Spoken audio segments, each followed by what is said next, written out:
रामकृष्ण हरी मंडळी, आपल्या भक्ती चॅनलमध्ये तुम्हा सगळ्यांचं मनापासून खूप खूप स्वागत। गुरुवारी अमावस्या आहे आणि शुक्रवारी देव दीपावली आहे। त्या दिवसापासून मार्गशीर्ष महिन्याला सुरुवात होते। मार्गशीर्ष महिना म्हणजे मराठी महिना आणि मार्गशीर्ष महिन्यातल्या पहिल्या गुरुवारपासून आपण महालक्ष्मीचं व्रत करत असतो।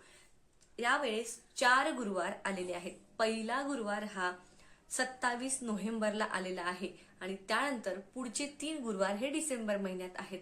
तर बघा, गुरुवारच्या दिवशी आपण काय करावं, काय करू नये, म्हणजे जसं बघा, कुठल्या महत्वाच्या सेवा किंवा उपासना आपल्याला करायच्या आहे, त्याचबरोबर केस धुवावे का, साफसफाई करावी का, अडचण असेल, मासिक धर्म असेल, काय करावं, ही संपूर्ण माहिती आजच्या व्हिडिओमध्ये आपण बघणार आहोत। तर बघा, सगळ्यात आधी सांगेन, जे कुणी आपण प्रत्येक महिला खरं तर हे व्रत करत असते, पण या व्रताचे देखील काही नियम आहेत। खूप कठीण नाही आहेत, पण ते नियम पाळूनच आपण हे व्रत केलं पाहिजे। अगदी साधे सोपे नियम आहेत। तर बघा, सगळ्यात आधी तुम्हाला सांगेन, गुरुवारच्या दिवशी महिलांनी केस धुवायचे नसतात। केस धुवायचे नसतात हे आपल्याला आधीपासून सांगत आलेलं आहे की गुरुवारच्या दिवशी शास्त्रानुसार केस धुणं निषिद्ध आहे।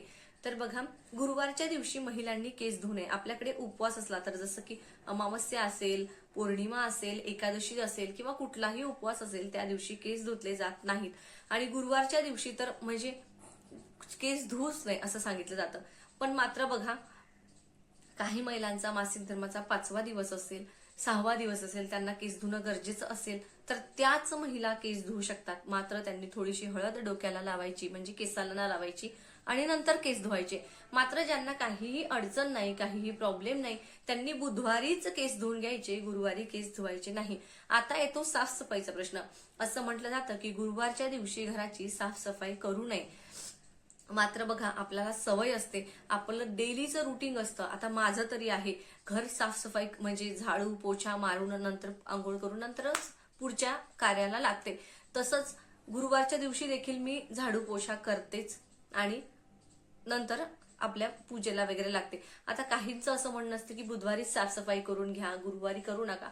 मात्र मी तरी करते। आता तुमच्याकडे जर तशी आधीपासून प्रथा असेल तर तुम्ही पाळा, किंवा नाही पाडली तरीही चालेल।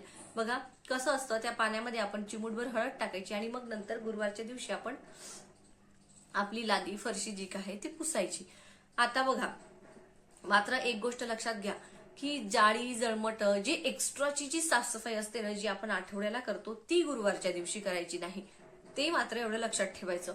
आता या दिवशी आपण काय करायचं, अर्थात मी तुम्हाला सांगितलं, ज्या महिलांना मासिक धर्माचा 4था 5वा 6वा दिवस असेल, त्यांनी गुरुवारी केस धुवू शकतात, मात्र हळद लावून धुवा।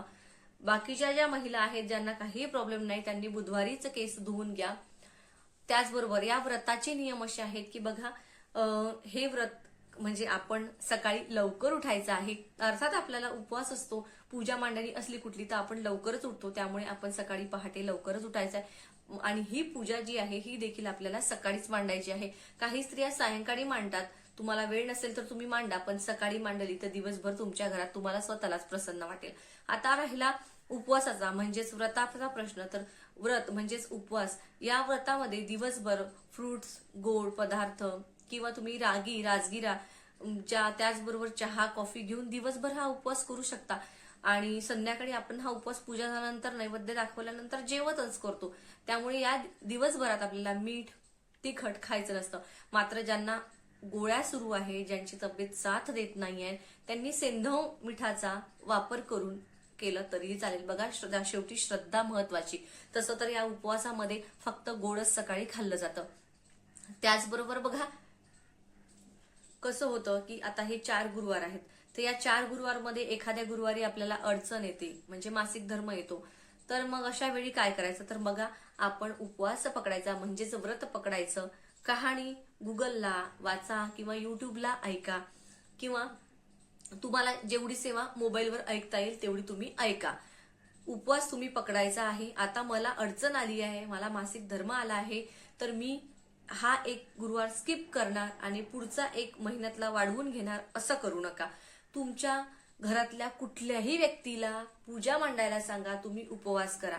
घरातली व्यक्तीला वेळ नसेल, मांडू शकणार नसेल, तर शेजारच्या कुठल्याही तुमच्या मैत्रिणीला, ताई मावशी कुणीही तुम्हाला म्हटलं ना की बाई माझी पूजा मांडून दे, कारण ही पूजा मांडायला काही अवघड नाही, कुणीही तुम्हाला पूजा मांडून देईल, पण मी पुढच्या महिन्यातला गुरुवार वाढवून घेते. बघा या व्रताचं कसं आहे माहितीये का, हे व्रत तुम्ही वर्षभर कधीही करू शकता, पण आता हा मार्गशीर्ष महिना आहे, मार्गशीर्ष महिन्यातला पहिला गुरुवार आणि मार्गशीर्ष महिन्यातला शेवटचा गुरुवार याच वेळेत हे व्रत करायचं असतं.